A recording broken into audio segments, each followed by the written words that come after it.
안녕하세요, 연두빛 가족 여러분. 책 꽃말의 탄생 머릿말을 보면 이러한 문구가 나와 있습니다. 인생은 중요한 사건들의 연속이다. 출생, 죽음, 결혼, 첫사랑, 실연, 질병, 그리고 여러 통과 의례들 모두를 우리는 꽃을 선물해 축하하거나 혹은 위로한다. 수천 년 동안 식물의 이야기는 계속되어 왔고 문화마다 다르지만 식물은 무언가를 항상 상징해왔죠. 오늘도 다양한 식물 이야기 함께 나누어 보는 시간 가져보도록 해요. 동백나무 야생화 사랑초 특집으로 준비했습니다. 연두빛 농원 채널 구독해 주시고 알람을 전체 설정해 주시고 좋아요 꼭 눌러주시면 다음 영상 제작하는데 큰 힘이 됩니다. 첫 번째 친구 빨강 바늘꽃입니다. 가을바람에 흔들리는 바늘꽃 참 예쁘죠. 바늘꽃의 꽃말은 매혹적 여인, 그리움이라고 하네요. 노지에서 흔들리는 바늘꽃을 보면 사색에 잠기기에 충분합니다. 흐드러지면서 자란다는 말이 참 걸맞는 표현인 것 같습니다. 바늘꽃이 여려 보여도 가을의 쌀쌀함에 맞설 만큼 배짝이 두둑한 친구입니다. 꽃이 지고 난 씨방이 바늘 같다 하여 바늘꽃이라는 이름이 붙었다고 하네요. 활짝 핀 꽃은 춤추는 나비와 같다 하여 나비접, 풀초라고 해서 홍접초라고 불리기도 한다고 합니다. 국화의 아름다움은 정말 오랜 옛날부터 칭송되어 왔습니다. 국화를 찬양하는 시편 하나 낭송해 드리도록 할게요. 국화 향기를 품은 가을이 오고 깊은 산 속에 손님이 다시 찾아오면 이슬 머금은 잎은 젖은 옥처럼 보이리. 불어오는 바람 속에 흩어지는 꽃잎은 금이 흩뿌려지는 것 같구나. 국화는 예로부터 고매한 인품과 지혜, 우아한 고독의 상징이었습니다. 사곤자는 매화난초, 대나무, 국화를 가리키죠. 네 가지 식물 모두 각각의 아름다움이 있어 동양에서 매우 큰 사랑을 받는 식물입니다. 사계페랭이는 붉으스름한 분홍의 꽃을 피웁니다. 주택단지나 정원 하단에 키우면 귀엽고 앙증맞게 참 이쁜 친구죠. 꽃말은 순결한 사랑입니다. 1년 내내 꽃을 피우기 때문에 사계페랭이라고 불리웁니다. 작은 키의 식물을 좋아하시면 딱인 그런 친구죠. 번식도 참 잘 되고 간상하기에도 예뻐서 인기가 좋은 페랭이입니다.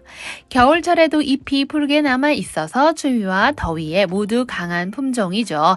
양지 바른 곳 참 좋아하는 친구입니다.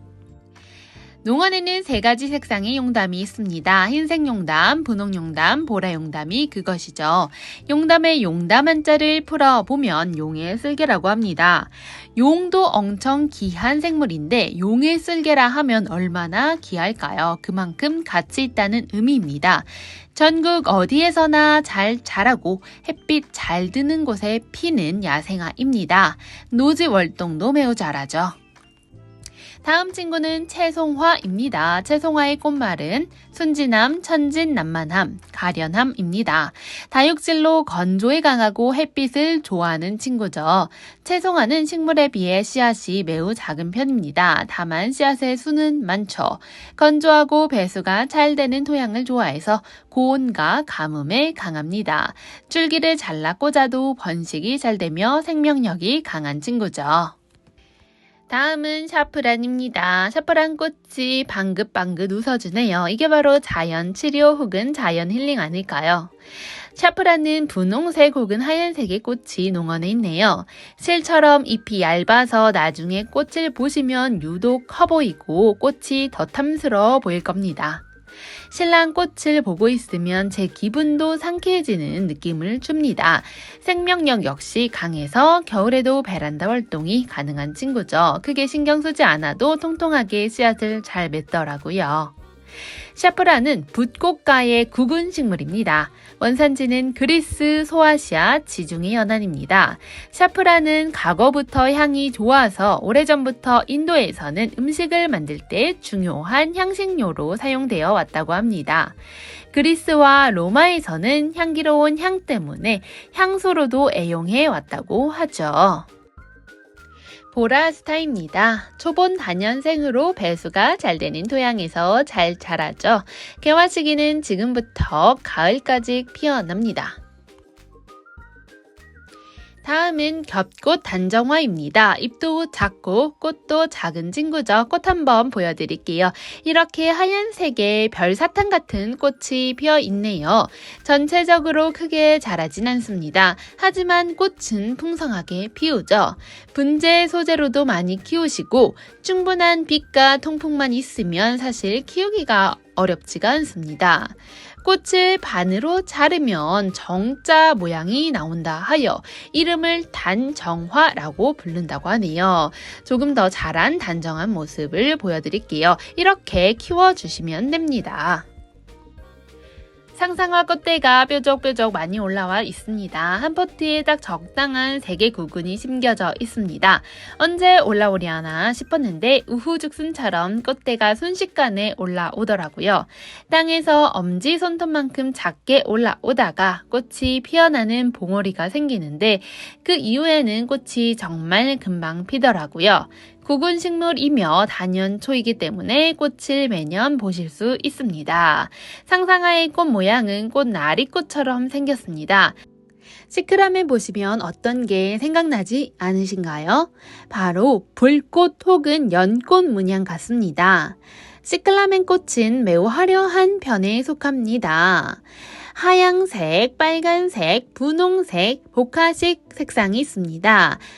불타오르는 꽃 모양 때문인지 꽃말은 질투입니다. 너무 아름다워서 질투가 나는 듯 합니다. 여름에 온도가 올라가면서 잎이 노랗게 시들면서 휴면을 합니다. 절대 죽은 것이 아니고 구근은 살아 있습니다. 날이 선선해지면서 새 잎이 나옵니다.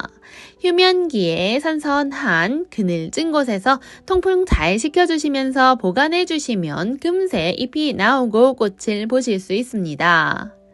잎의 문양 역시 독특한데요. 꽃만큼 화려하다고 생각이 듭니다. 그냥 초록색이 아닌 다양한 연두색과 하얀색이 섞여 있는 느낌을 줍니다. 꽃이 불타오르는 듯한 연꽃 모양을 가지고 있네요.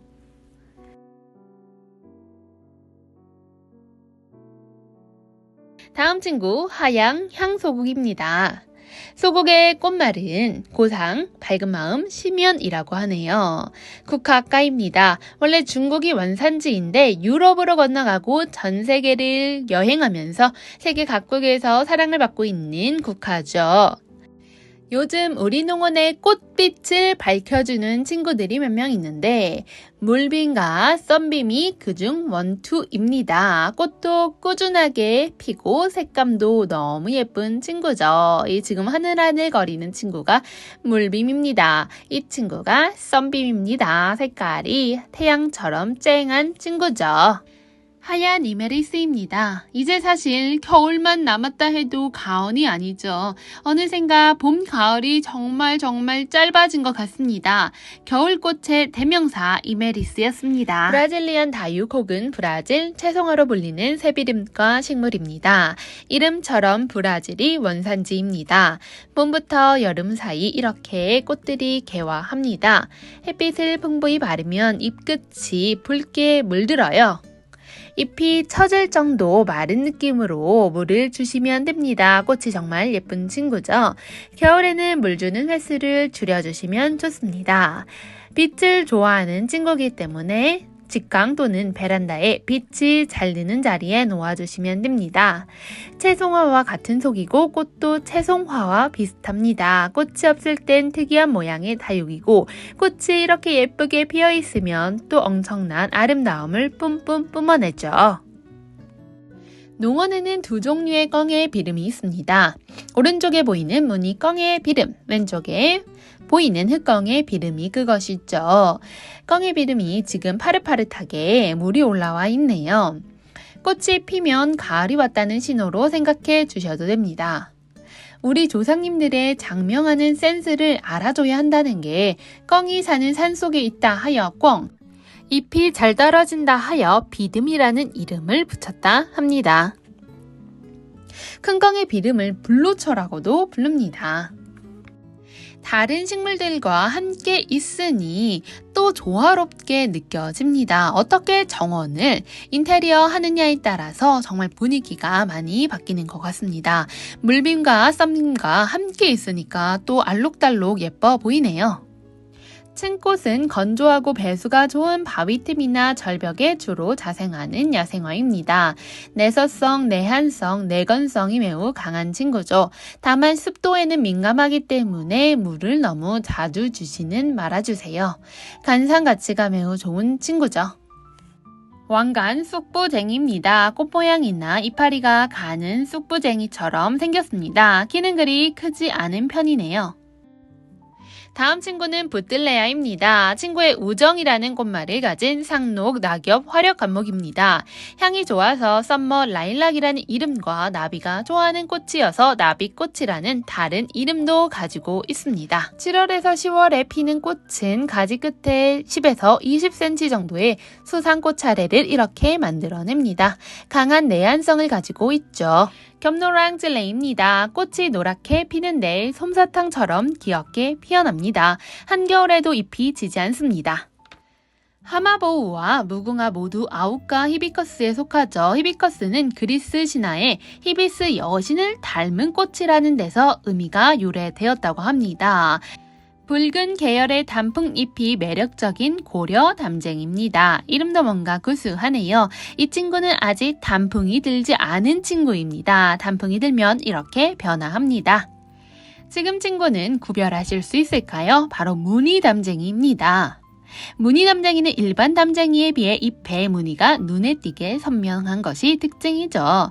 담쟁이도 여러 종류가 있어서 각각의 종류를 수집해 키우시는 분들이 많더라고요. 부채 모양의 수술처럼 생긴 꽃이 매우 독특한 백작이 나무입니다. 자잘자잘한 잎사귀가 너무 귀여운 나무죠. 자기나무는 토분과도 잘 어울리는 것 같습니다. 건조한 토양을 좋아하고 병충해와 공해에도 매우 강한 친구입니다.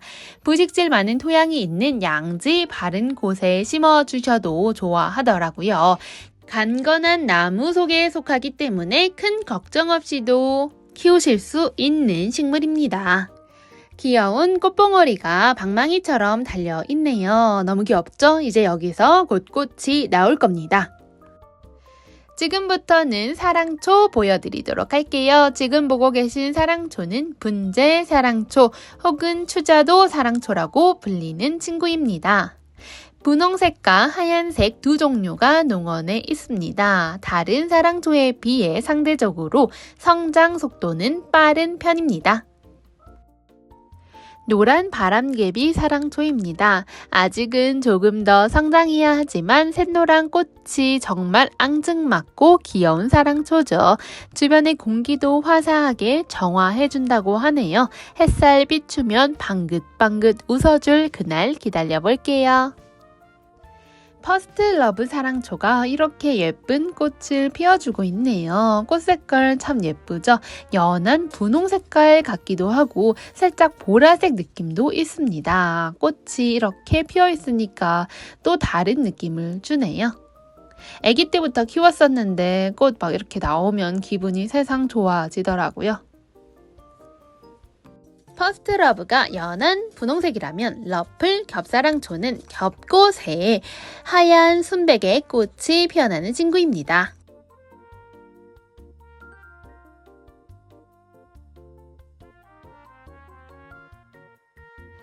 지금 보고 계신 사랑초는 블러드문 빨강과 보라입니다. 두 가지 종류의 색깔이 있는 사랑초죠. 아직은 애기지만 이름처럼 쨍한 색감의 꽃을 피워내서 인기가 매우 좋은 사랑초입니다. 다음은 오르비클라리스 사랑초입니다. 잎은 낮게 자라지만 꽃대는 수직으로 자라는 게 귀여운 친구죠. 오늘 꽃이 정말 많이 피어있네요. 오르비클라리스입니다. 꽃의 잎장은 5개 있고 화심은 노란색입니다. 꽃반지 같이 한번 만들어 볼게요. 너무 예쁘네요. 다음 친구는 땅콩 사랑초입니다. 땅콩 사랑초는 다른 사랑초에 비해서 꽃의 크기와 잎의 크기도 모두 큰 사랑초입니다. 사랑초를 처음 입문하시는 분들께 제가 많이 추천드리는 사랑초죠. 키우기 어렵지 않고 꽃 보는 것도 재미가 쏠쏠한 친구입니다.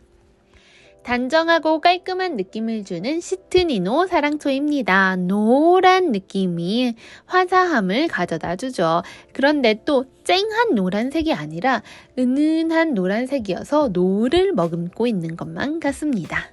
시트니노 사랑초입니다.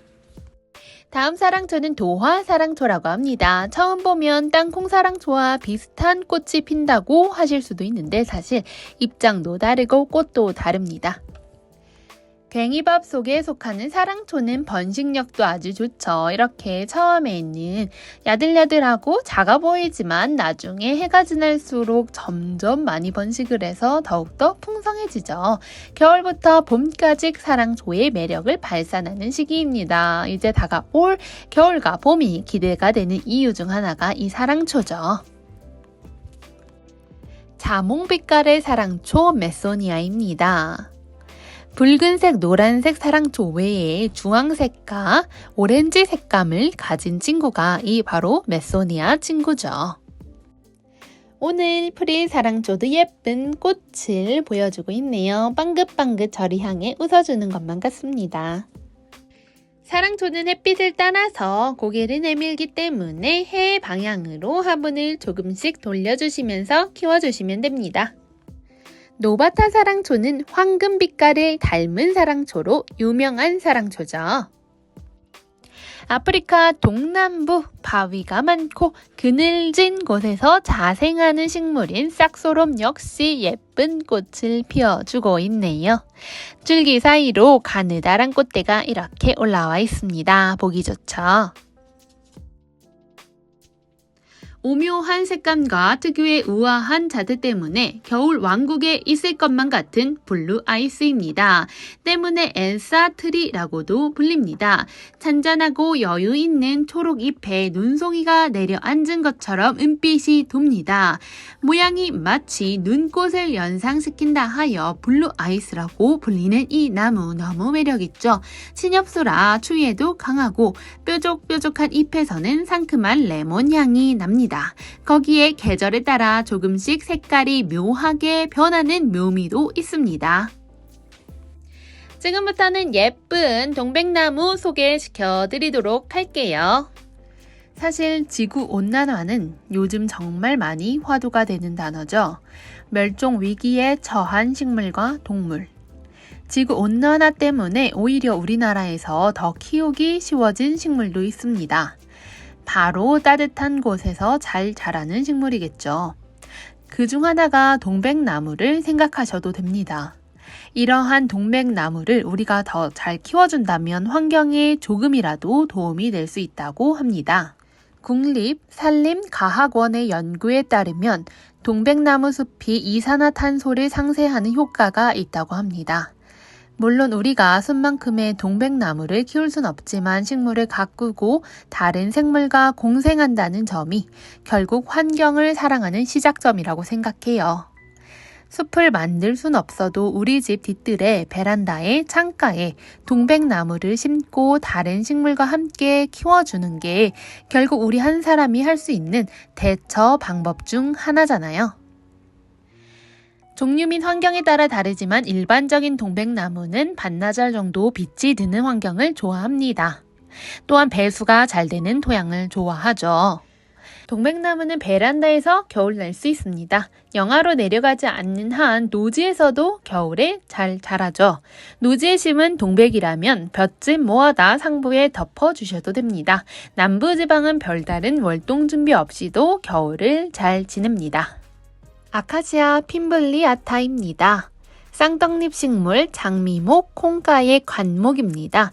핀블리아타 하면 드넓은 바다와 맑은 하늘, 다양한 동물이 있는 호주의 해안도로를 생각해 주시면 됩니다. 높이는 수직으로 뻗어가며 자라납니다.